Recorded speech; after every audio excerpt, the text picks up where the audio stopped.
नमस्कार दोस्तों, मैं लोचन यादव आपके अपने YouTube चैनल लोचन यादव ऑफिशियल पे आपका स्वागत करता हूं। आज हम बात करेंगे, अगर आपका लोन डिफ़ॉल्ट हो गया है, आपको रिकवरी वाले परेशान कर रहे हैं, तो क्या है आपके हक और अधिकार। आपको अपने हक और अधिकार को मालूम रखना चाहिए।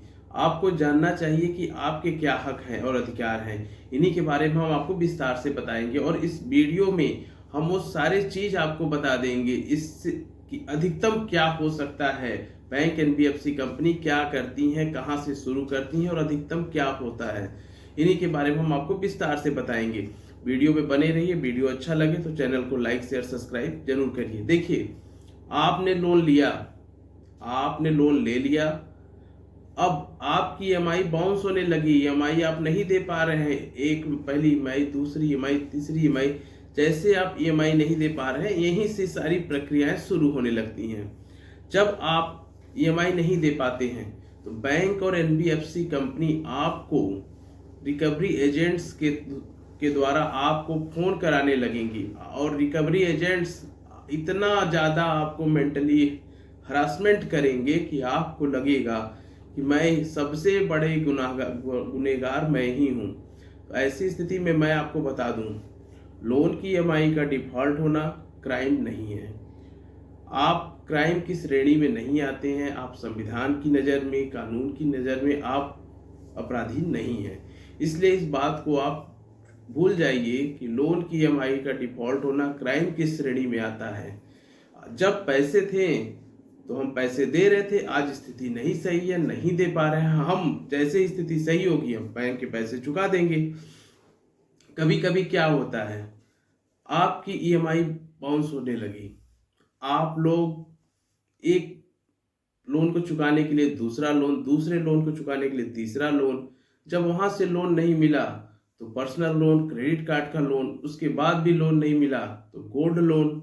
इस तरह करके आप मल्टीपल लोन के दलदल में आप लोग फंसते चले जाते हैं। एक स्थिति ऐसी आती है कि आपकी इनकम से ज्यादा आपकी ईएमआई हो जाती है और आप लोन देने की दशा में नहीं है। अब आपको लग रहा है कि आगे से मेरी ईएमआई बाउंस हो जाएगी, मेरा लोन डिफॉल्ट हो जाएगा, अब क्या करें। अगर ऐसी स्थिति है तो सबसे पहले आप बैंक एनबीएफसी कंपनी को प्रायर नोटिस देंगे। आप बैंक और एनबीएफसी कंपनी को प्रायर नोटिस दे दीजिए। इससे क्या होगा, इससे आपकी सुरक्षा होगी। और जब भी आप कोई भी प्रायर नोटिस या फिर कोई भी नोटिस का जवाब दीजिए तो एक स्पेस कोई लोन का स्पेशलिस्ट एडवोकेट या फिर कोई लीगल एडवाइजर से ही आप बनवा करके प्रायर नोटिस दीजिए। पहला काम, अगर आपका लोन की ईएमआई डिफॉल्ट होने वाली है, आपको लगता है कि मेरे सारे साम दाम दंड भेद मैंने सब कुछ प्रयास कर लिया और अब मैं लोन की ईएमआई देने के लायक नहीं हूं, तो पहला चीज आपको एक प्रायर नोटिस बैंक को देना ही देना है। एक नोटिस आप बैंक को दे दीजिए। प्रायर नोटिस किसी भी एडवोकेट या लीगल एडवाइजर से अपने नजदीकी बनवा करके प्रायर नोटिस बैंक को भेज दीजिए। ये तो हो गया। अगर मल्टीपल लोन के दलदल में फंसे हैं तो हम आपको एक सलाह देना चाहते हैं। एक लोन को बचाने के लिए दूसरा लोन, दूसरे लोन को बचाने के लिए तीसरा लोन, ऐसा कभी मत करिए। अगर ऐसी स्थिति आएगी तो आप मल्टीपल लोन के दलदल में फंस जाएंगे। आप फंसते जाएंगे, फंसते जाएंगे, आपको पता ही नहीं चलेगा कि हमारे ऊपर लाइबिलिटी ज़्यादा हो रही है और बाद में की स्थिति ऐसी आएगी कि आपके लोन डिफॉल्ट होने लगेंगे। अगर कोई लोन हो और आप उसको किसी भी तरह से उसका पेमेंट करना चाहते हैं, आपके पास कोई भी इनकम का सोर्स हो, तो उसे वहीं खत्म कर दीजिए, वहीं उसका पेमेंट करके आप खत्म कर दीजिए। अब उसको ज़्यादा बढ़ाइए ना। एक लोन को बचाने के लिए दूसरा लोन, यह गलत होता है। अब क्या होता है, आपने बैंक को प्रायर नोटिस दे दी। अब रिकवरी एजेंट अगर आपको फोन करते हैं, अगर रिकवरी एजेंट आपको फोन करते हैं, ये रिकवरी एजेंट दिन में आपको 100 बार फोन करेंगे, दिन भर फोन करेंगे और आपके पास लोन रहेगा, इनका फोन आएगा, आप डिस्टर्ब हो जाएंगे। तो ऐसी स्थिति में आप जब भी फोन इनका आए तो इनकी रिकॉर्डिंग कर लीजिए। आप फ़ोन में इनकी रिकॉर्डिंग कर लीजिए और कभी भी इससे आपके पास एक एविडेंट हो जाएगा कि बैंक आपके रिकवरी एजेंट मेरे से इस तरह बदतमीजी में बात करते हैं।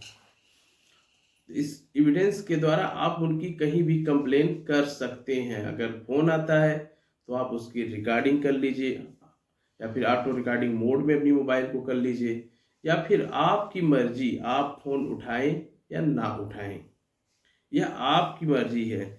इसमें ये नहीं है कि फ़ोन नहीं उठाएंगे तो आपके ऊपर एफआईआर होगी, ऐसा कुछ नहीं है। तो अगर आपको फ़ोन अगर उनकी उठाइए तो उनसे बात करिए, और गाली गलौज करते हैं तो उसकी रिकॉर्डिंग आप स्वयं कर लीजिए, क्योंकि आपके मान सम्मान को ठेस पहुंचाना ये कहीं नहीं है कि हम रिकवरी एजेंट्स हमें गाली गलौज दे या फिर हमारे मान सम्मान को ठेस पहुंचे। तो हम आपको बता दें, ये रिकवरी एजेंट, ये बैंक, ये थर्ड पार्टी होते हैं जो बैंक के लिए काम करते हैं। आपके पैसे को ले जाएंगे, बैंक में जमा करेंगे, तो इनको एक छोटा सा कमीशन मिलता है, लेकिन ये अपने छोटे से कमीशन के लिए इतना इनलीगल ढंग अपना लेंगे, आपको गाली गलौज, घर पे आके बैठ जाएंगे, घर अगल बगल आपकी बेइज्जती करेंगे। तो ऐसा इनको करने का अधिकार नहीं है। तो ऐसी स्थिति में अगर फोन आए तो आप उनकी रिकॉर्डिंग कर लीजिए या फिर मत ही उठाइए।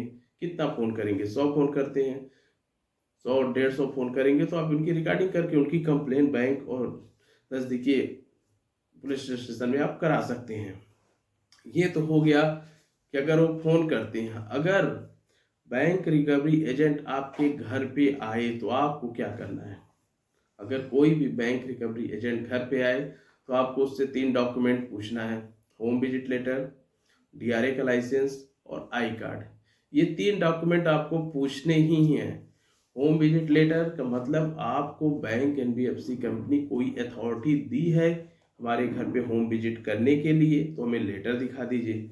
डीआरए का लाइसेंस, जैसे कि गाड़ी चलाने के लिए ड्राइविंग लाइसेंस होता है, अगर आप रिकवरी एजेंट है तो आपके पास डीआरए का लाइसेंस, डेप्ट रिकवरी एजेंट का लाइसेंस होना ही होगा। नहीं तो हम आप क्या है, लीगल है कि नहीं है, हम आपको नहीं जानते हैं। और एक आई कार्ड, आई कार्ड मतलब आप किस संस्था से है, उस संस्था का आई कार्ड आपके पास होना चाहिए। देखिए, ये 3 डॉक्यूमेंट हो तो आप उनसे बात करिए। और आप लोग की भी गलती है, जब भी कोई रिकवरी एजेंट आएगा तो आप लोग उसको खातिर भाव करने लगेंगे। तो उनसे पूछिए कि क्या काम है। अगर ये 3 डॉक्यूमेंट है तो काम क्या है। अगर लोन से रिलेटेड बात करना चाहते तो आप मुझसे करिए, मैंने लोन लिया है, ना कि हमारे घर वाले लोन लिए हैं या फिर हमारे अगल बगल लोन लिए हैं। तो आपको जो भी बात करने का अधिकार है वो हमसे है, ना कि हमारे घर में किसी भी पर्सन से है। तो अगर कोई लोन वाला घर पे आके अभद्रता करे तो आप उसकी तुरंत रिकॉर्डिंग कर लीजिए। ऐसी गलती कभी ना हो कि अगर कोई अभद्रता करे, गाली गलौज करे, मारपीट करे, तो उसकी तुरंत रिकॉर्डिंग आप कर लीजिए। इससे क्या होगा, आपके पास एविडेंस बना रहेगा। और अगर वो आपके घर के अगल बगल परेशान करता है, आपकी इंसल्ट करता है, तो उसकी भी कंप्लेन आप कर सकते हैं। क्योंकि ये रिकवरी एजेंट आपको इतना मेंटली हरासमेंट करते हैं, आपको परेशान करेंगे, आपको ये इतना हरासमेंट परेशान करेंगे कि आपका जीना ही दुश्वार कर देते हैं। दिन भर phone, message, WhatsApp message, text message, इतने सारे मैसेज आपको करेंगे कि आपको ये परेशान ही कर देते हैं। अब इसमें क्या होता है, अगर आपकी मौजूदगी के बिना रिकवरी एजेंट आपके घर पे आए तो क्या करें? तो हम आपको बता दें, लोन आप लिए हैं, लोन चुकाना भी आपको है, ना कि आपके परिवार और घर वालों को है, ना आपके परिवार वाले गारंटर हैं उसमें। तो आप अगर लोन लिए हैं और बैंक को प्रायर नोटिस दे दिए हैं कि हम अभी लोन चुकाने के लायक नहीं हैं, ऐसी स्थिति में रिकवरी एजेंट आपको घर आए तो आपको अपने परिवार को, देखिए कोई भी सिचुएशन हो, परेशानी हो, प्रॉब्लम हो, आपको अपने घर वालों को अपने विश्वास में रखना ही है। अगर आपके घर वाले आपके साथ हैं तो आपका कोई कुछ नहीं कर सकता। अगर कोई रिकवरी आता है तो उसे तुरंत भगा दीजिए, वो नहीं है वो पर्सन नहीं है। आप जाइए, जब वो आएगा तो आपको सूचना दे दीजिए कि आप आ जाइएगा। लेकिन आपकी अनुपस्थिति में वो आपके घर पे आपके कोई भी अभद्रता करने का उसका अधिकार नहीं है। उसको तुरंत भगा दीजिएगा, उसे उसी की भाषा में समझा के हटा दीजिए। लोन आप लिए हैं, आपके घर वाले नहीं लिए हैं, पड़ोस नहीं लिया है, भाई नहीं लिया है कि आप उनसे बात करते, गारंटर भी वो नहीं है। तो इससे आपको डरने की जरूरत नहीं है, उन्हें तुरंत भगा दीजिए। और आप लोगों को लगता है कि हम लोन वालों को भगा देंगे तो हम बैंक वाला बुरा मान जाएगा, ऐसा कुछ नहीं है। बैंक और रिकवरी एजेंट का कोई व्यक्तिगत संबंध नहीं होता है। ऐसा नहीं है कि आप लोन वाले को भगा दे रहे हैं, वो गलत काम कर रहा है, आप उसे डांट दे रहे हैं, तो इससे बैंक को कोई भी कुछ नहीं पड़ता, क्योंकि इनका कोई व्यक्तिगत संबंध नहीं है। या कमीशन बेस पे काम करते हैं, आपका पैसा पाएंगे तो उसी में से कुछ 10% 20% कमीशन पे काम करने वाले लोग हैं। तो इसके लिए आपको डरने की जरूरत नहीं है, परेशान होने की जरूरत नहीं। अगर आप नहीं है तो आप इनको तुरंत भगा दीजिए। और कभी भी इस जो कॉल आती है स्पैम कॉल आपको नहीं उठाना है, जिसमें खुद ही लिख देता है, तो उस तरह की कॉल आप ना उठाए। व्हाट्सएप कॉल तो आप बिल्कुल ही मत उठाइएगा, क्योंकि व्हाट्सएप कॉल उठाने का मतलब आपके साथ अभद्रता होना तय है। और अगर कोई भी व्हाट्सएप कॉल पे अगर कोई व्हाट्सएप पर मैसेज आए, लीगल मैसेज आए, तो आप उसको जरूर चेक करिए कि अगर उसमें लिखता है कोई कि आपके ऊपर मुकदमा हो जाएगा, आपके ऊपर 420 का केस हो जाएगा, आप उनसे सीधे कहिए कि आप कर दो, 420 हट गया है। अगर कोई कहे 420 का केस होगा तो आप कह दो कर दो भाई, करके जल्दी से भेजो। ऐसी स्थिति में रिकवरी एजेंट आपको परेशान करेंगे, क्योंकि साहब आके बैठे हैं, आपका केस है, फाइल करने जा रहे हैं, 4 बजे तक में आपका कहें 4 बजे तक अगर पैसे नहीं आए तो केस कर देंगे, तो आप उनसे सीधे कह दीजिए 4 बजे का इंतजार मत करो, अभी केस कर दो। इस तरह आपको डराएंगे, धमकाएंगे, क्योंकि उनका तो काम ही है, जब वो आपसे पाएंगे तभी तो आपको देंगे, बैंक को देंगे, नहीं तो कहाँ से देंगे। रिकवरी एजेंट आता है तो आप उनको कहानी कभी मत सुनाइए कि हमारी स्थिति सही नहीं है, इस समय हम परेशान हैं। वो आपकी परेशानी सुनने के लिए तो आया ही नहीं, पहली बात, उसको तो पैसे चाहिए। आप उनसे साफ शब्दों में कहिए कि आप मेरे पास अभी पैसे नहीं हैं, हम पैसे नहीं दे पाएंगे, आपको जो करना हो ड्यू टू प्रोसेस आप करिए, आप स्वतंत्र हैं, ड्यू टू प्रोसेस आपको जो करना हो करिए।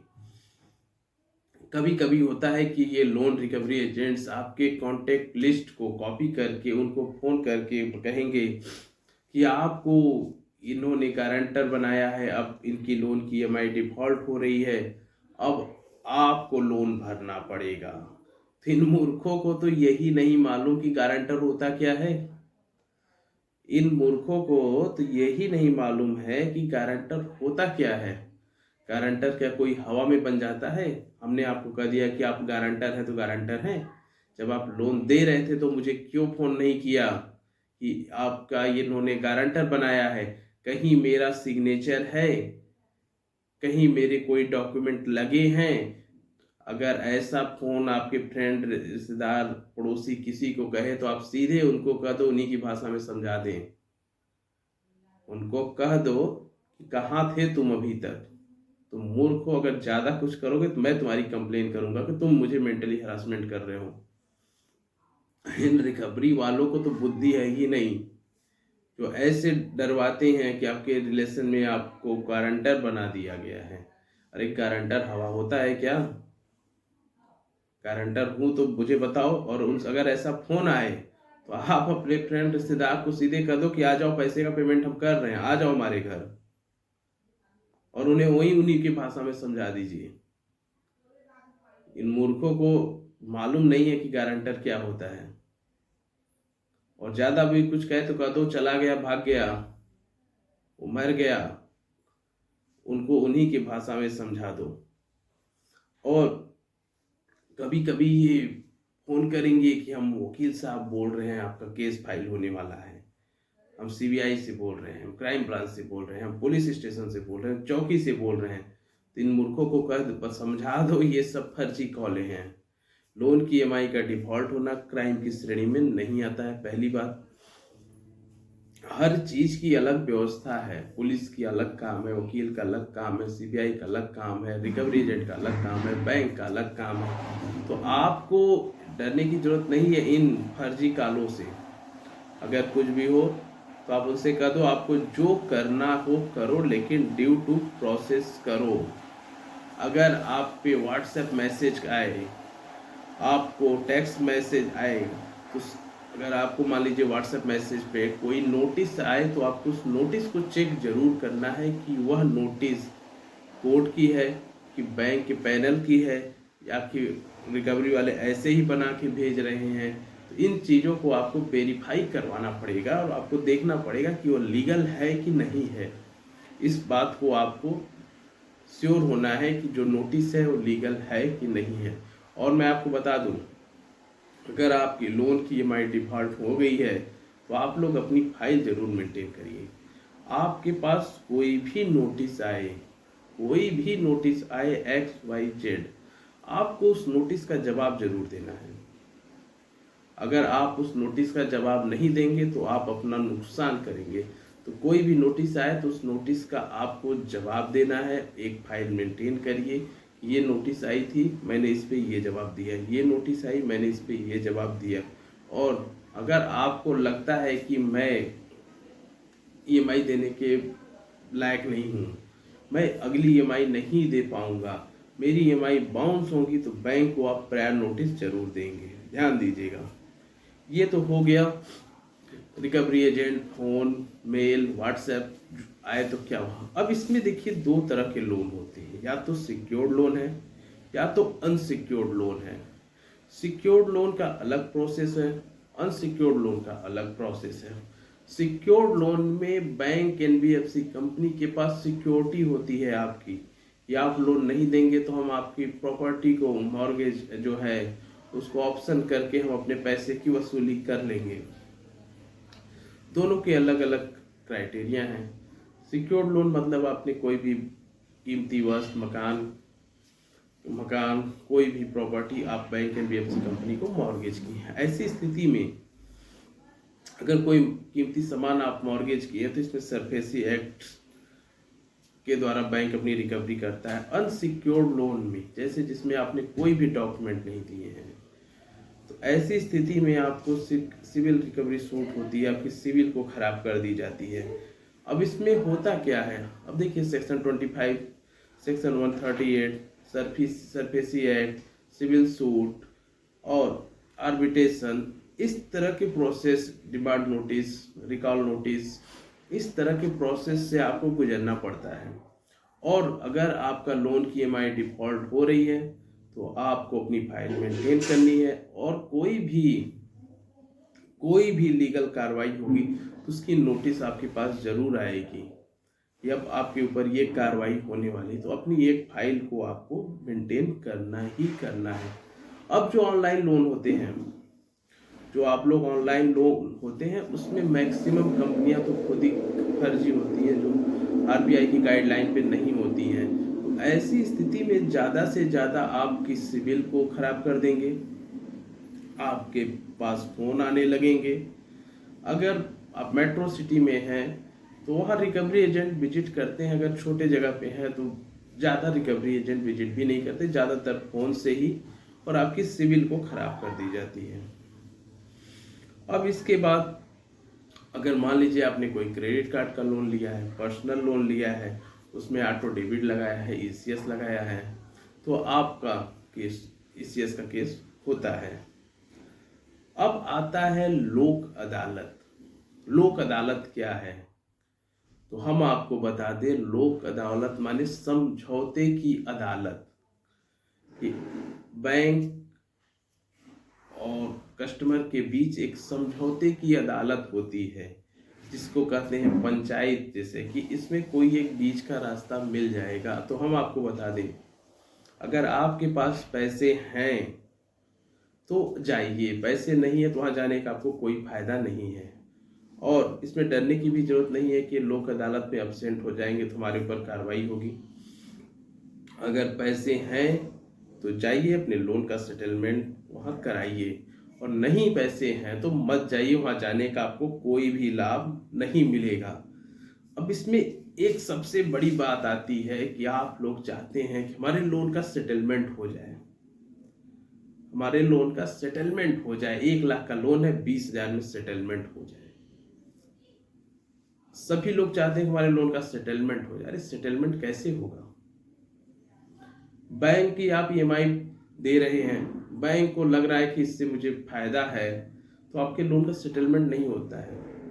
लोन का सेटलमेंट मतलब कि आपका अकाउंट एनपीएम चला जाए, बैंक को लगे कि अब आपके पैसे से मुझे कोई भी लाभ नहीं हो रहा है, बैंक को लगेगा कि हमारा पैसा डूब रहा है, तब जाके बैंक एनबीएफसी कंपनी सेटलमेंट करती हैं। और सेटलमेंट कोई एक दिन का प्रोसेस नहीं है। सेटलमेंट कोई एक दिन का प्रोसेस नहीं है कि हम बैंक को कहेंगे कि हमारे पैसे का सेटलमेंट करें। बैंक आपको ऑफर करती है, ना कि आप बैंक को ऑफर करेंगे कि मेरे पैसे का सेटलमेंट करो, मैं 1 लाख का लोन 20,000 में सेटलमेंट करना चाहता हूँ। ऐसा नहीं होता है।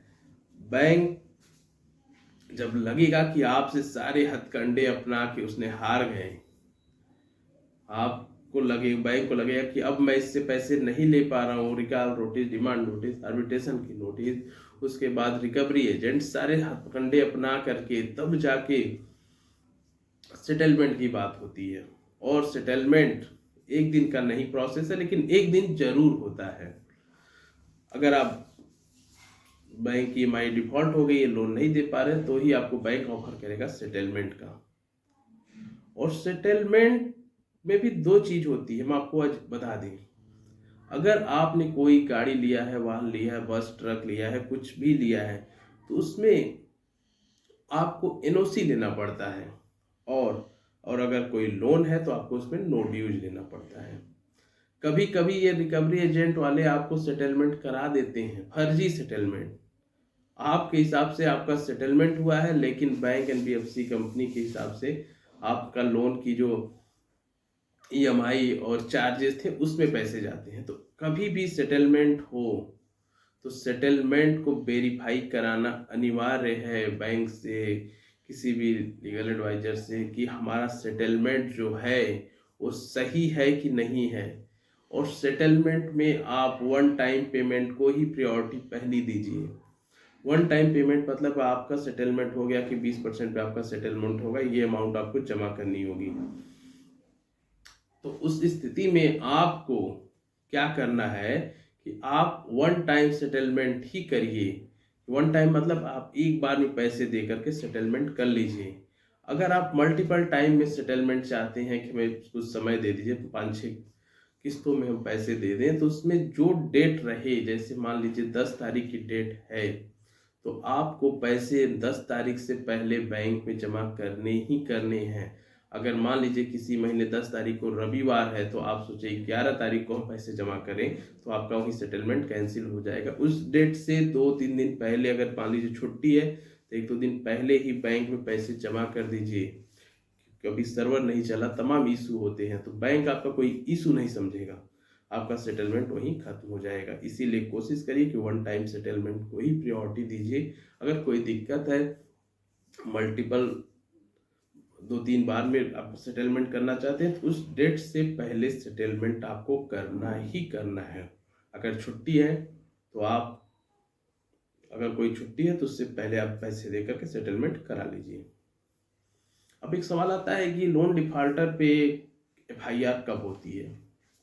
एफआईआर, अगर कोई भी आप इनलीगल डॉक्यूमेंट लगा के लोन लिया है तो आपके ऊपर एफआईआर हो सकती है।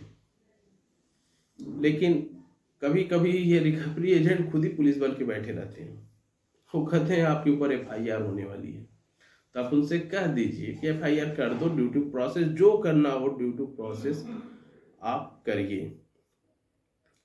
अब एक बहुत भ्रम की बात है लोन माफ का। आपको लगता है कि लोन माफ होता है, तो लोन माफ नहीं होता है। कभी कभी चुनावी समय में लोन माफ होता है तो भी किसानों का लोन माफ होता है, केसीसी लोन माफ होता है, और लोन माफ नहीं होता है। लोन या तो सेटलमेंट होगा, लोन का पूरा पेमेंट होगा, लोन खत्म होगा, लेकिन लोन माफ नहीं होता है। अब इसके बाद एक कंफ्यूजन आता है कि हमने लोन लिया है और लोन में हमने घर का एड्रेस और मोबाइल नंबर बदल दिए, तो क्या हुआ? हमने घर को चेंज कर दिया, हमने मोबाइल नंबर को चेंज कर दिया, तो क्या हमारे ऊपर एफआईआर होगी? अगर ऐसी कुछ स्थिति है कि आपने मोबाइल चेंज कर दिया, आपने घर चेंज कर दिया, तो आप बैंक को एक सूचना दीजिए अपने मेल के थ्रू, यानी फिजिकली या फिर मेल से, या फिर बैंक में जा करके अपने जो भी डिटेल है उनको अपडेट करवा दीजिए।